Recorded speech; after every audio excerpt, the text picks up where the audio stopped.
اچھا اچھا، کتنی ایج ہے اویس بھائی اور کیا کرتے ہیں آپ؟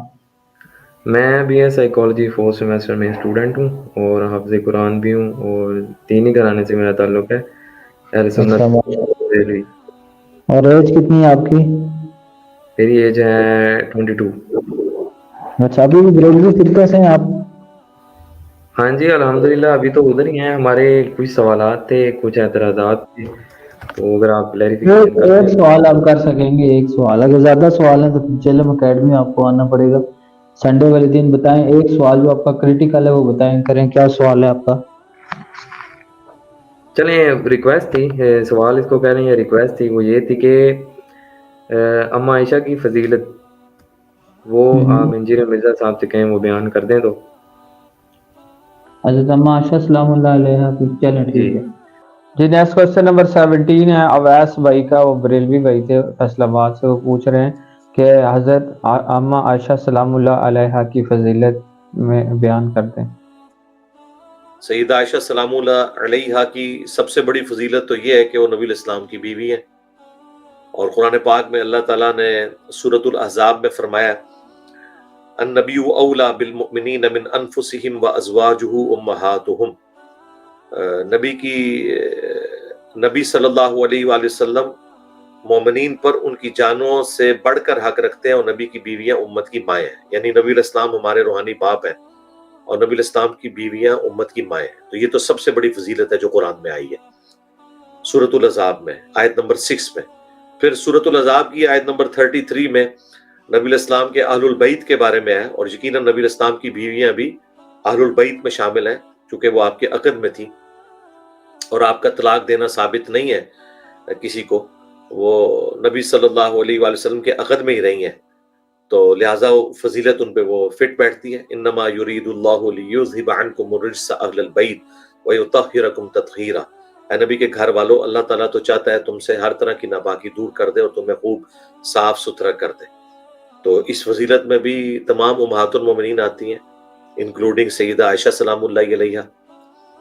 پھر بخاری مسلم دونوں میں حدیث موجود ہے کہ نبی علیہ السلام نے فرمایا کہ اے عائشہ، مجھے مسلسل 3 راتوں تک جبرائیل علیہ السلام نے ایک ریشمی کپڑے میں لپٹی ہوئی شکل دکھائی خواب میں، اور مجھے یقین ہے کہ یہ اللہ کی طرف سے خواب تھا، تو مجھے تمہیں میرے عقد میں آنے سے پہلے اللہ تعالیٰ نے خواب میں یہ چیز دکھائی تھی کہ تم میری بیوی بننے والی ہو۔ تو سیدہ عائشہ سلام اللہ علیہا جو رسول اللہ کے عقد میں آئیں، یہ اللہ تعالیٰ کی وحی کی تائید کے ساتھ، یہ ان کی بہت بڑی فضیلت ہے۔ پھر یہ بھی فضیلت ہے کہ یہ واحد بیوی ہیں نبی الاسلام کی کہ جو کنواری ہیں، باقی تمام بیویاں یا مطلقہ ہے یا بیوہ ہے، یہ بہت بڑی فضیلت ہے۔ اس طریقے سے بخاری مسلم میں حدیث ہے، نبی الاسلام نے فرمایا میری کسی اور بیوی کے بستر کے اوپر مجھ پہ وحی نازل نہیں ہوئی سوائے عائشہ کے۔ تو یہ بہت بڑی فضیلت ہے سیدہ عائشہ سلام اللہ علیہا کی۔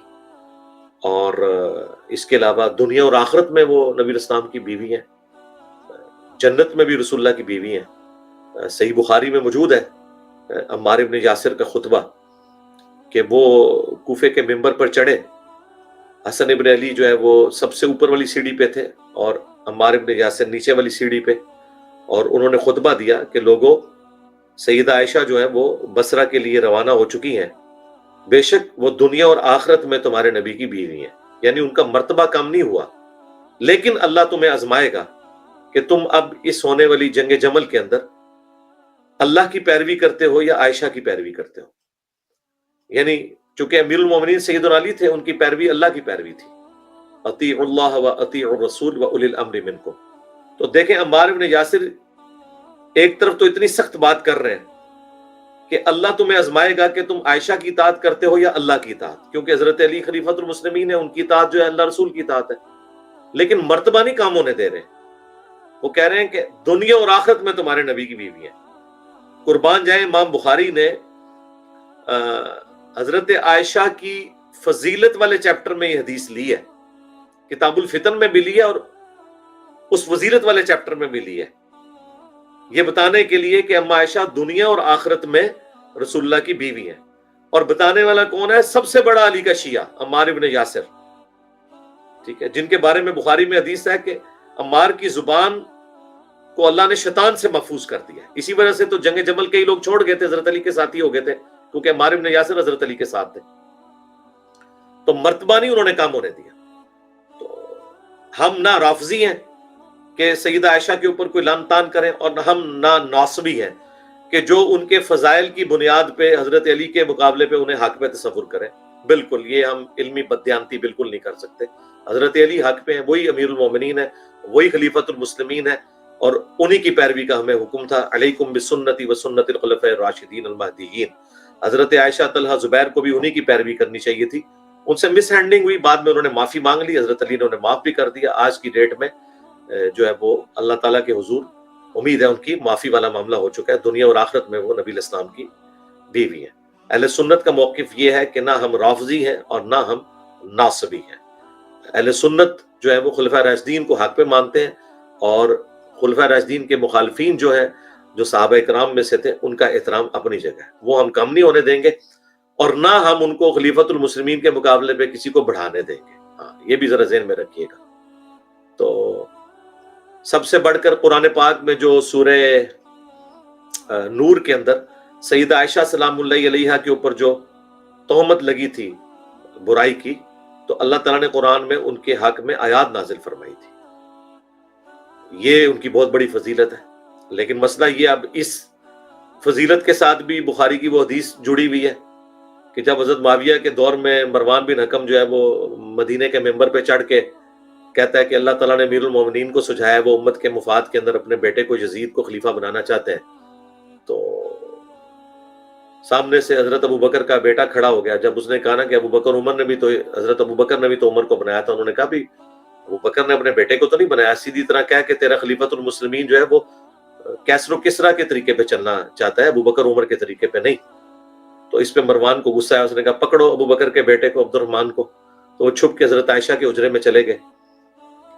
تو باہر سے بکواس کرنا شروع ہو گیا کہ سورۃ الاحقاف کی جو آیت نمبر 17 ہے یہ تیرے بارے میں ہے, کہ وہ کافر بیٹا کہتا تھا کہ مجھے تم جو ہے نا یہ بتاتے ہو نا جو مرنے کے بعد میں زندہ کیا جاؤں گا, تو یہ اگلے لوگوں کی کہانی ہے, ابو بکر کے بیٹے یہ تو تھا.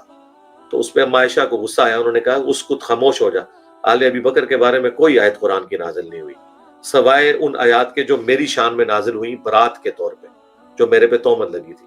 البتہ تیرے بارے میں آیا تھا جب تو اپنے باپ کی پشت میں تھا کہ حکم پہ لعنت, اس کی اولاد پہ لعنت, تو اسی لعنت کا حصہ ہے. اس کا میجورٹی پورشن بخاری کے اندر ہے, باقی جو ہے المعجم الکبیر طبرانی میں, سنن نسائی کے اندر, المستدرک للحاکم میں ہے, اور حافظ ابن کثیر جسے بریلوی دیوبندی اہل حدیث تینوں اپنا بزرگ بابا مانتے ہیں, اور ان کی یقیناً بہترین تفسیر ہے ابن کثیر. انہوں نے سورۃ الاحقاف پارہ نمبر 26 کی آیت نمبر 17 کے کانٹیکسٹ میں یہ بخاری کی حدیث بھی نقل کی ہے. صحیح بخاری میں اس کا نمبر ہے 4827. تو یہ انصاف تھا. میں صرف سورہ نور کی آیات کے بارے میں نہیں آپ کو بتاؤں گا, یہ بھی بتاؤں گا کہ یہ آیات جو ہے بنو امیہ کے خلاف استعمال ہوئی ہیں, اور بنو امیہ جو ہیں وہ اہل بیت کے, حضرت عائشہ کے بھائی کے دشمن تھے, اور کس طریقے سے یہ مس بیہیو کیا کرتے تھے. تو میرا خیال ہے حضرت عائشہ کی فضائل سن کے آپ کو آرام آئے گا. اور آپ کی اطلاع کے لیے عرض ہے کہ الحمدللہ میں نے کئی لوگوں کی یوٹیوب پہ علمی پیدائش سے بھی کئی سال پہلے حضرت عائشہ کے فضائل کے اوپر ویڈیوز ریکارڈ کروائی ہوئی ہیں.